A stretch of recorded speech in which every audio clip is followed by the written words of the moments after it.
Le show de moto vous est présenté par la Capitale Assurance Générale, Honda et Yamaha.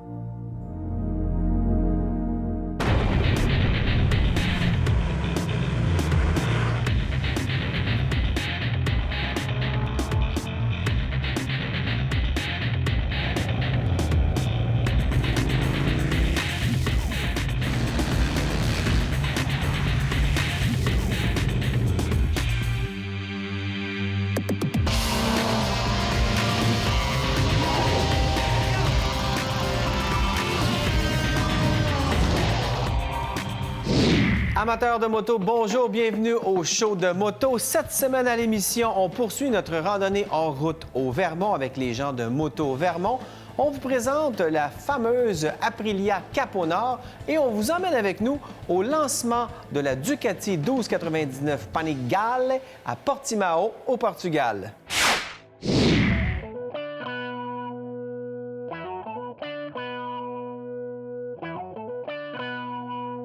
C'est notre deuxième matin avec Éric Milano de Moto Vermont et on va faire encore de l'exploration de sentiers aujourd'hui.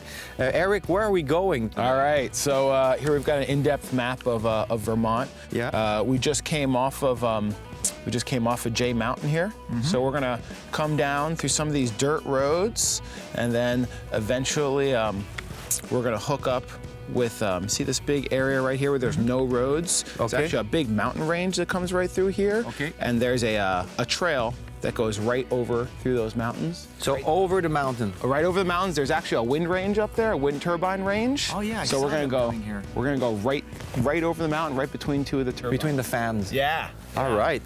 Yeah, and How that's long will it take? We'll be there in about an hour and a half, Okay. and then the climb over the mountain, maybe about 20, 25 minutes, depending on our speed. Okay. Yeah. Nice. Yeah, it's a pretty challenging road, so Like what kind of terrain are we going? we're gonna be going on the climb up. There's some pretty deep mud, some good water bars. Yeah. And then on the way down, there's a pretty good rock face, bunch of large rocks, so maybe about a foot. Okay. A foot and a half in diameter. So yeah, it'll be interesting. Nice ride.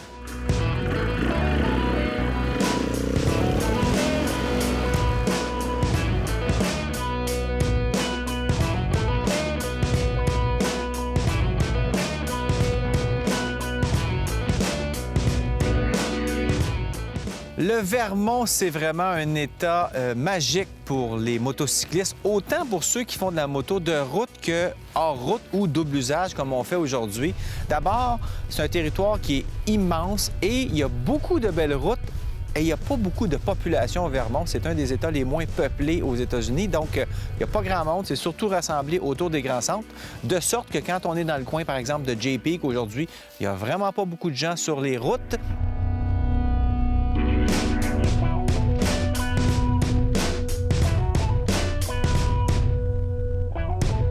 Il y a des routes qui sont presque dessinées pour la moto. Tu as des routes en asphalte avec des rangées de vieux érables qui bordent la route.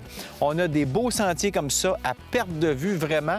Et ça faisait longtemps que je me demandais comment découvrir ce territoire-là. Parce que quand tu rentres dans un sentier comme ici, tu ne sais pas trop où tu vas déboucher. Et il n'y a pas vraiment de carte qui donne tous les détails. C'est pour ça qu'on a trouvé un guide. Donc, c'est vraiment une randonnée magique pour moi qui adore le double usage. Aujourd'hui, ça va être super.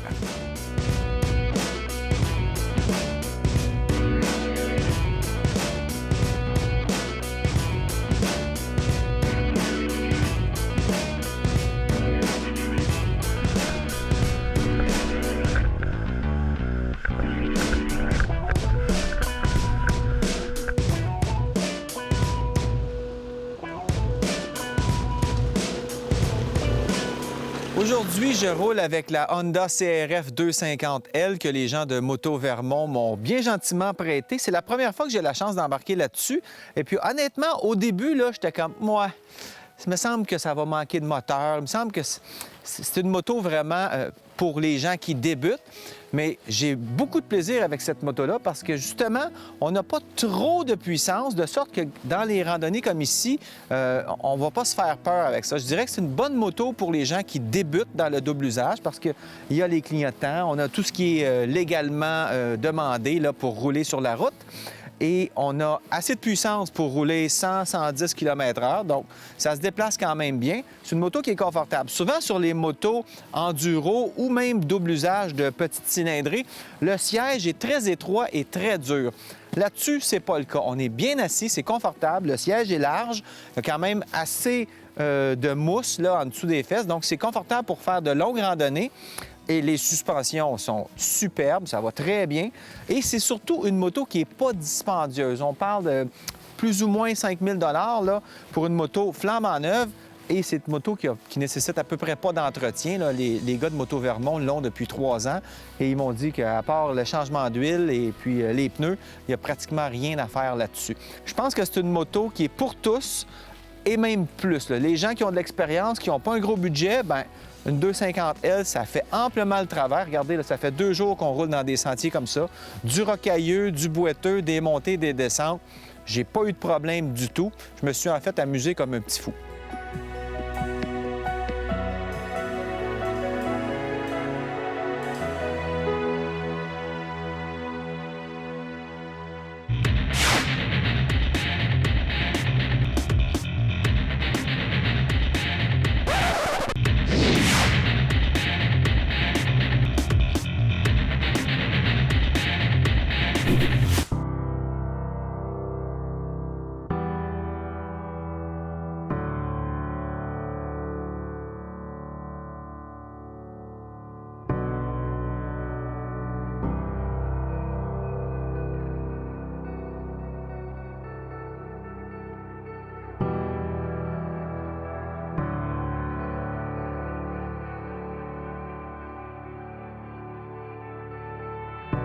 Qu'on fasse de la moto hors route ou sur route, on aime toujours ça, découvrir des nouveaux sentiers, des nouvelles routes.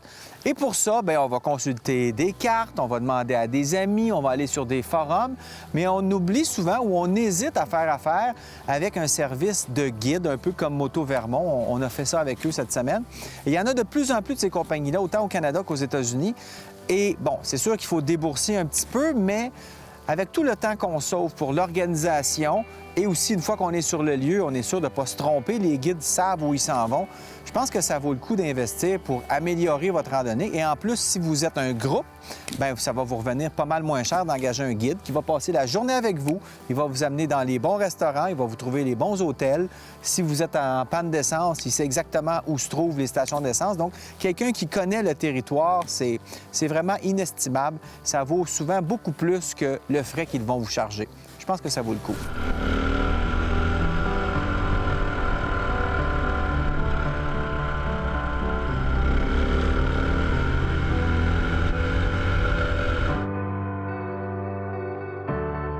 Les éoliennes, c'est pas juste en Gaspésie. La preuve, c'est qu'il y en a au Vermont. Eric, we're going to see these windmills? That's correct. We're gonna go right over that mountain, and we're gonna go past right between 2 of them. Okay, so we have to wait while it winds? Or... Okay, let's go, man. Let's do it.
Well, we've just completed the most difficult section of the Bailey-Hazen Road. The Bailey-Hazen Road is an old military road started in the late 1770s. This road? This road, yep. This was the first road to come through this area of Vermont.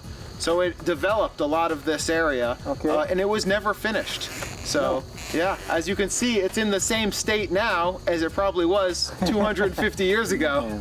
But it's better on a dirt bike than with the horse carriage. I think a little bit faster and a little bit more comfortable. There's still the sign there. Yeah, pretty cool. It is cool. Lots of history. All right, man. That's well done.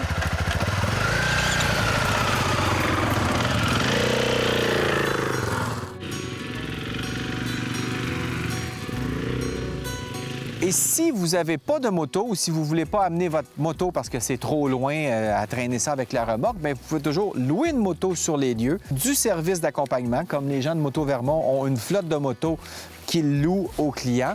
Et on peut faire des journées avec un guide ou d'autres journées simplement avec l'accompagnement d'un GPS qu'ils vous fourniront.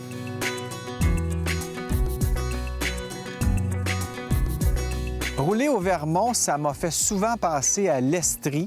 Parce que, bon, c'est pas loin, c'est juste de l'autre bord des lignes ici. On est dans le coin de Sutton, à peu près, vis-à-vis.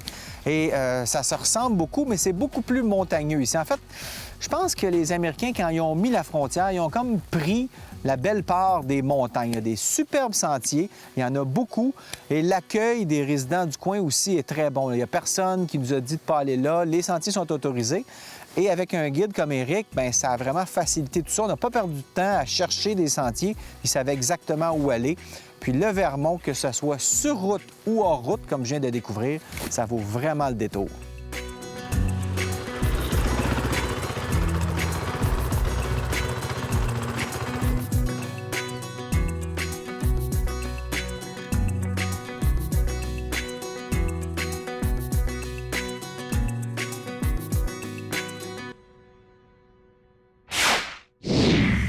Participez au tout nouveau concours. Profitez de la vie avec la Capitale, qui vous offre la chance de gagner l'un des 5 prix d'une valeur totale de 150 000 $. Participez dès maintenant en visitant le rds.ca/show de moto.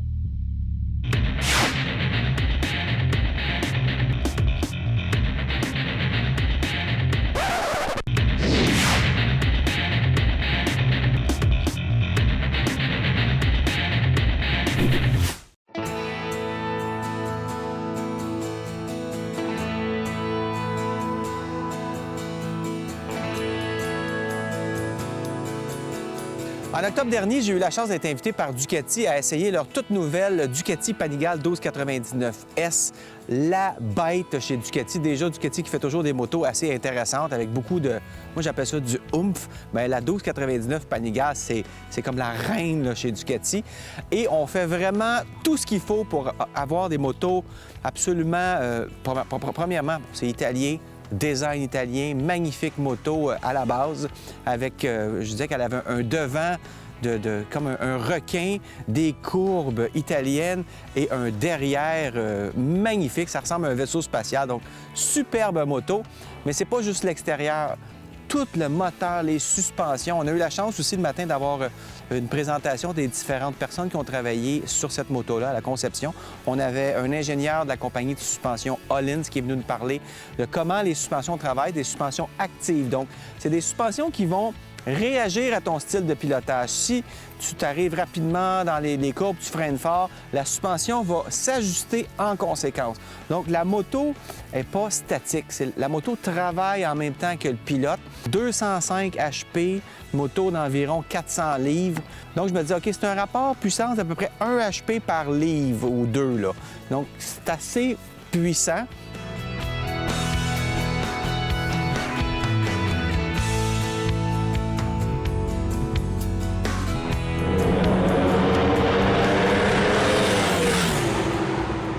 Mais toute cette puissance-là, il faut gérer ça quand on pilote ces motos-là. Et heureusement, on met beaucoup d'emphase sur l'électronique dans ces motos-là. On a des unités électroniques qui nous permettent de contrôler, par exemple, les wheelies. On a un contrôle du wheelie, mais pas juste 1 ou 2 niveaux. Non, tu as 8 niveaux de contrôle. On a bien sûr l'anti-patinage, parce que ces motos-là ont tellement de couples que si tu fais une erreur dans une coupe, tu donnes trop de gaz, bien, tu vas déraper. Donc, les anciens pros qui étaient là mettaient ça à 1. Moi, je disais à mon ingénieur, parce que chaque 2 motos ont un mécano pour toi. Là, Ducati, ils font pas les choses à moitié. Ils t'amènent avec un mécano pour toi. Je me sentais vraiment comme Rossi. J'arrivais au pit, je laissais ma moto là. Je disais au gars les ajustements que je voulais. Moi, j'ai dit au gars, mets ça dans le « Do not kill myself » mode. Mets ça safe. Et au fur et à mesure qu'on devient meilleur pilote ou qu'on a moins peur de la moto et de la piste, bien, on peut enlever de plus en plus d'aide électronique pour tolérer un certain niveau de dérapage dans une courbe, peut-être un certain niveau de wheelie, parce que c'est une moto qui, même à 200, 220 km/h, si tu donnes un gros coup sur l'accélérateur, ça va lever, là.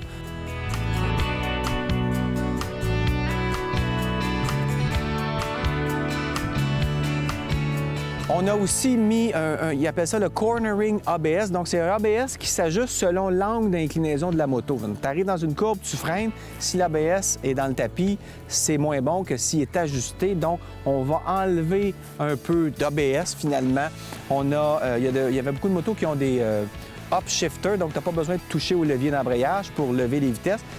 Mais ça va tellement vite que j'ai pas vraiment pu utiliser le up and down shift sans le levier parce que mes réflexes embarquaient et en arrivant au bout du long droit, j'étais porté à toucher au levier quand même. C'est pas grave.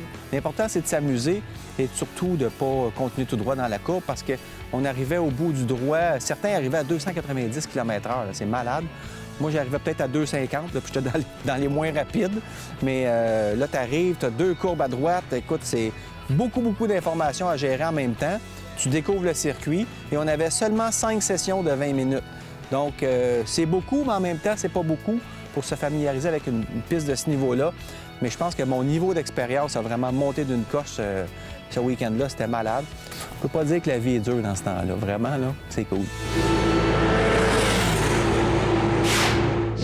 Si vous êtes comme moi, lubrifier votre chaîne de moto, c'est pas votre activité favorite. Bien, pour les gens comme nous, on a inventé un lubrificateur automatique de chaîne de moto. Ça s'appelle le Caméléon Oiler, le lubrificateur Caméléon.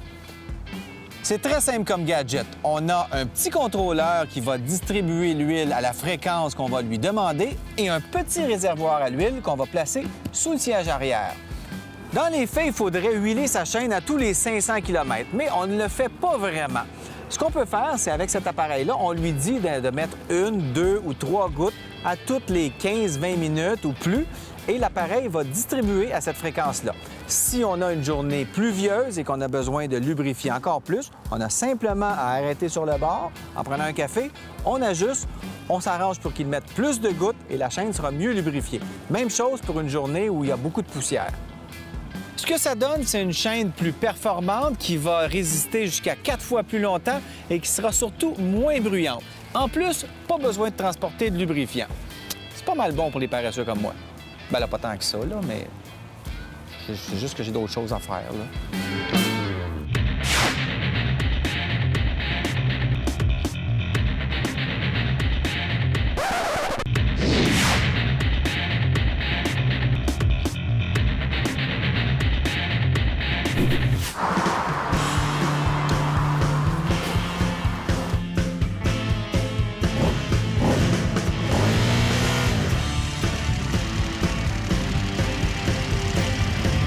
Méconnu de pas mal de motocyclistes, la compagnie Aprilia est pourtant un géant de la moto italien. On offre de plus en plus de modèles ici au Québec chez de plus en plus de détaillants québécois. Ce qui fait que dans les prochaines années, on en verra certainement plusieurs sur nos routes. Aujourd'hui, je vous présente la Aprilia Capo Nord 1200 Travel Pack.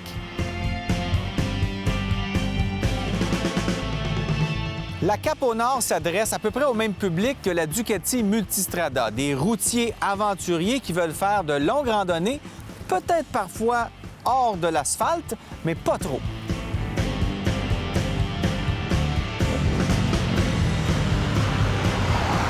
Côté ergonomie, c'est une moto pas mal idéale. La position parfaite pour conduire avec les chevilles en ligne avec les hanches et les épaules, et le guidon assez haut, de sorte qu'on a les mains juste déposées sur les poignets, sans aucune pression sur les bras. On a un bon pare-brise qui est peut-être un peu court pour les personnes de grande taille, mais qui fait quand même un bon travail pour enlever la pression de l'air sur le visage et la poitrine.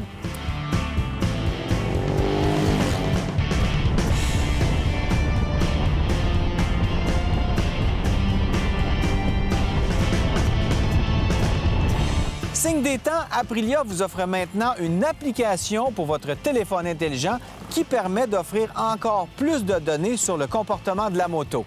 On a même un indicateur d'inclinaison. C'est pas peu dire.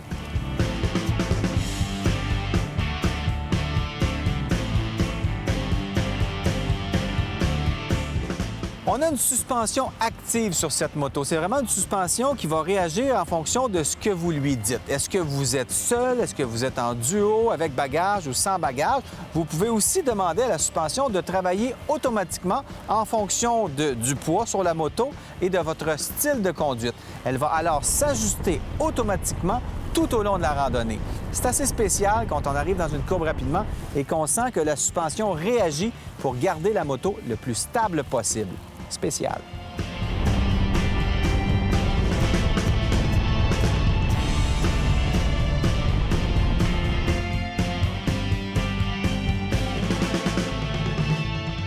Cette moto vous offre 3 modes de conduite. Le mode Touring avec 125 chevaux, mais un comportement un peu plus civilisé.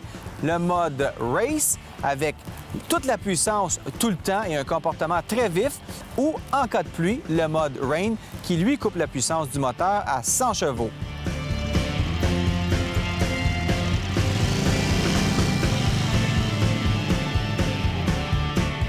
L'Aprilia Cap-Nord 1200, surtout avec le Travel Pack, c'est une moto intéressante à conduire pour de longues randonnées. Pourquoi? Parce qu'on a suffisamment de puissance sans en avoir trop. C'est pas une moto sportive, c'est une moto aventurière. Mais si on arrive à l'hôtel, on décide d'enlever les sacoches pour aller faire une petite virée dans des chemins sinueux, on peut s'amuser follement. C'est une moto qui est confortable, la position est excellente. Et l'un des items clés de ces gros twins italiens, c'est le son enivrant du moteur avec le silencieux qui est magnifique.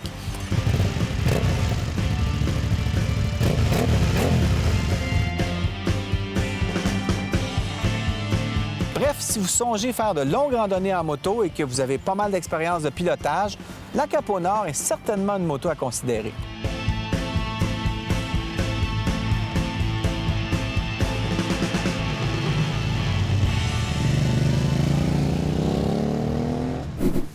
C'est tout pour le show de moto cette semaine. J'espère que ça vous a plu. La semaine prochaine, à l'émission, on vous amène au Salon de la moto de Québec. On va vous présenter les entrevues qu'on a réalisées là-bas avec, entre autres, les gens de KTM et de CF Moto.